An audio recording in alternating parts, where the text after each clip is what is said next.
Bonjour. Comment résoudre cette équation différentielle? Il s'agit d'une équation différentielle de second ordre à coefficient constant avec second membre. Et également, on nous a donné les conditions limites. Première chose, nous allons rechercher la solution homogène. Donc, on recherche la solution homogène. Quelle est l'équation homogène? L'équation homogène, c'est cette équation-ci égale à 0. Donc, y' moins 2y, y seconde moins 2y' plus y égale à 0. Voilà l'équation homogène. C'est cette équation-ci égale à 0. L'équation particulière découle de cette équation homogène-ci, à savoir r au carré. On a y seconde, ça fait r au carré, moins 2r parce qu'on a moins 2y' plus 1 parce qu'on a y. Y c'est plus 1 égale à 0. On a plus y, ça fait plus 1 égale à 0. Voilà l'équation caractéristique de cette équation homogène. De cette équation caractéristique, A c'est 1. Voilà A, c'est 1. Parce qu'on n'a rien là. A c'est 1. B c'est moins 2. B c'est moins 2. Voilà moins 2, c'est B. C c'est 1. C c'est ceci. C'est 1. Nous calculons donc le discriminant qui est égal à B au carré moins 4AC. On remplace B par sa valeur moins 2, le tout au carré, moins 4AC. A c'est 1 et C c'est 1. Alors, moins 2 au carré c'est 4. Moins 4 fois 1, ça fait moins 4 fois 1, ça fait également moins 4. 4 moins 4 font 0.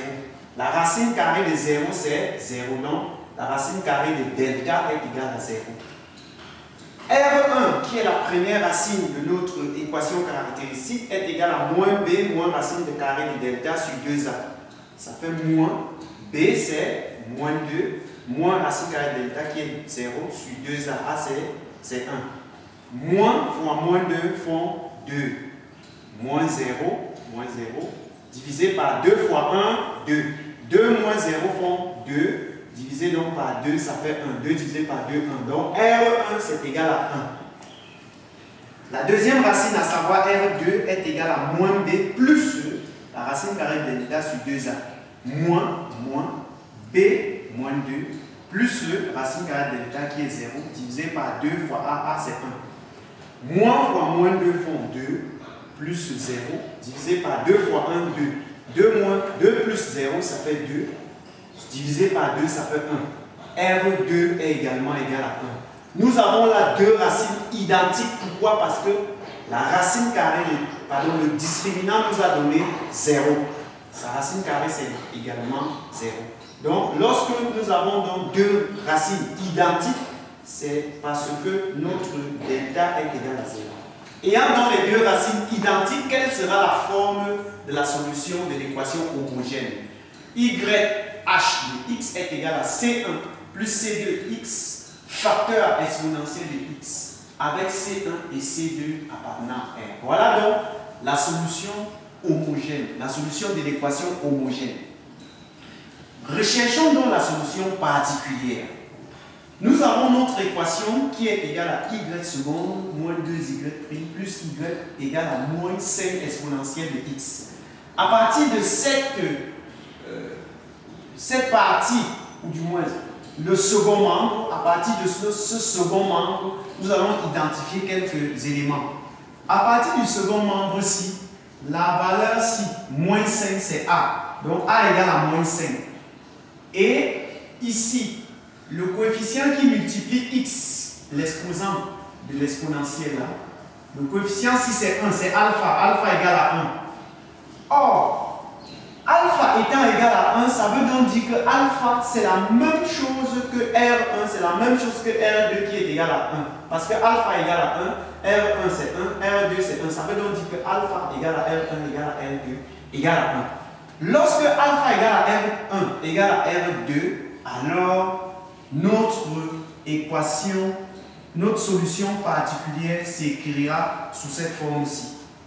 Lorsque alpha égale à R1 égale à R2 égale à... En fait, lorsque alpha est égal à R1 égale à R2, notre solution particulière s'écrira sous cette forme-ci. Ça, c'est lorsqu'on a ce type d'équation différentielle. Alors, nous avons notre équation caractéristique PR qui est égal à R carré moins 2R plus 1. Alors, en remplaçant partout, il y a R par alpha, ça nous donne P alpha égale à alpha au carré moins 2 alpha plus 1. Si on dérive P alpha, la dérivée de P alpha, c'est P prime alpha. La dérivée de alpha au carré, c'est 2 alpha. La dérivée de moins 2 alpha, c'est moins 2. Si on redérive ceci, ça nous donnera la dérivée seconde, parce que la dérivée de la dérivée, c'est la dérivée seconde de P alpha. C'est égal à la dérivée seconde de 2 alpha, c'est 2.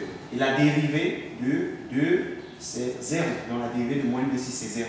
Voilà donc P seconde de alpha qui est égal à 2. Ayant donc A, alpha et P seconde de alpha, on peut donc trouver notre solution particulière. On remplace A par sa valeur, c'est moins 5. X au carré exponentielle, on remplace alpha par sa valeur, c'est 1. Divisé par, on remplace P seconde de alpha par sa valeur, c'est 2. Voilà donc la solution particulière de notre équation différentielle. Nous allons donc rechercher la solution générale. Nous savons que la solution générale est égale à Y qui est égale à YX de H plus YX de P. Donc la solution homogène plus la solution particulière nous donne la solution générale. La solution homogène, nous avons déjà trouvé, c'est C1 plus C2X facteur exponentielle de X, moins la solution particulière, on vient de trouver, c'est moins 5X carré exponentielle de X sur 2. Donc, la solution générale, c'est C1 plus C2X en facteur de exponentielle de X moins 5X carré exponentielle de X sur 2. Avec C1 et C2 appartenant à R. Voilà donc la solution générale de notre équation différentielle. Nous allons rechercher la solution unique. Pourquoi? Parce qu'on nous a donné les conditions limites. Avec ces conditions, on va rechercher la solution unique. Ça nous permettra, ces conditions nous permettront de trouver C1 et C2. Y est égal à C1 plus C2x, le tout exponentiel de x moins 5x carré exponentiel de x sur 2. On va donc remplacer partout il y a x par 0. Donc on utilise la première condition, la condition ci. La première condition nous dit qu'on va remplacer partout il y a x par 0 et ça sera égal à 0. On aura donc C1 plus C2 facteur à 0, on remplace par 0 ici. Le tout en facteur exponentiel de 0 moins 5, 0 au carré exponentiel de 0 divisé par 2 égale donc à 0 parce qu'on a dit que ça sera égal à 0. Alors, 0 fois tout nombre c'est 0, tout ceci c'est 0. 0 fois tout nombre c'est 0, tout ceci c'est 0. Et exponentiel de 0 c'est 1. Donc on aura 1 fois C1, ça veut dire qu'on aura C1 égal à 0. On a donc C1 qui est égal à 0. On a donc C1 égal à 0. Si on dérive notre solution générale, ça nous donne y' y de x' égale à quoi? La dérivée, on a le produit de deux fonctions. On commence par dériver C1 plus C2x. C1 plus C2x en dérivée, ça nous donne C2, multiplié donc par exponentielle de x. Plus on dérive exponentielle de x. La dérivée d'exponentielle de x est exponentielle de x multiplié par la première fonction. Donc on a d'abord dérivé ceci.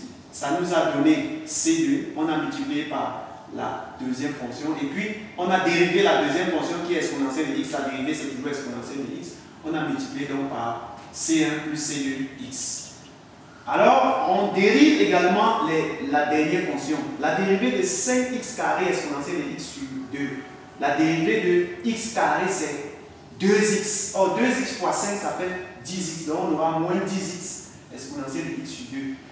La dérivée donc d'exponentielle de x c'est toujours exponentielle de x, ça veut dire qu'on aura exponentielle de x multiplié par 5x carré sur 2. Donc le 10x ici c'est parce qu'on a dérivé ceci, donc ça fait 10, n'est-ce pas? Parce qu'on a là deux fonctions, la fonction ci et la fonction ci. C'est pourquoi on a dérivé la première multipliée par la seconde, plus la dérivée de la seconde multipliée par la première. C'est ce qui s'est passé là. Alors, la deuxième condition limite nous montre qu'on doit remplacer partout il y a x par 0, ça sera égal à 3. Donc dans la dérivée, si on va remplacer partout, il y a x par 0, on aura C2 exponentielle de 0 plus C1 plus C2 multiplié par 0, on remplace par 0 ici. Le tout exponentiel de 0, on remplace x par 0. Moins 10, on remplace x par 0 fois 0 exponentielle de 0 sur 2. Moins 5 multiplié par 0 carré exponentielle de 0 sur 2 égale à 3. Parce que ça nous demande d'égaliser, de faire égal à 3. Remarquez que 0 multiplié par tout nombre c'est 0. Donc ça c'est 0. Ça c'est 0 parce qu'on a 0 là. Ça c'est 0 parce qu'on a 0 là. Et exponentielle de 0 c'est 1. Donc on aura 1 ici fois C2, ça fait C2. 1 là fois C1, ça fait C1. Donc C1, C2 plus C1. C2 plus C égale à 3 parce que tout ça c'est 0 égale à 3. On remplace donc dans cette équation C1 par sa valeur, ça fait C2 plus C1 qui est 0 parce qu'on a trouvé C1 égale à 0. Ça fait C2 plus 0 égale à 3. Ça veut donc dire C2 égale à 3.